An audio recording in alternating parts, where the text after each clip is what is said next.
You were excited that we were getting to this part. Let's talk about toxic stress. Well, I don't know if I'm going to start with toxic stress. I'm actually going to start with positive stress, because we all know what that is for a child, right?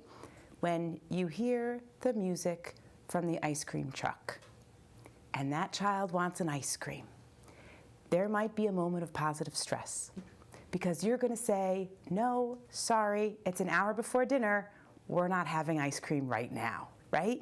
And that child is going to become stressed. But they're also going to learn that they need to wait till after dinner to have an ice cream, and that money doesn't grow on trees and you're not getting an ice cream every night. All of those things at once. And that's an example of positive stress. From a child care perspective, in the beginning in September, if you're starting your classes in September, you have some positive stress going on there. Children are learning to adjust to a new classroom or a new setting, learning to get dropped off by mom and mom leaving, or dropped off by dad and dad leaving. All those are examples of positive stress that teach us that we can experience things that are unsettling and overcome them. So I like to always emphasize that that's normal. So we do have the ability to deal with stress.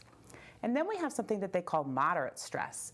And moderate stress is something that could be toxic, but again, we have those relationships around us that give us the resilience and the ability to cope.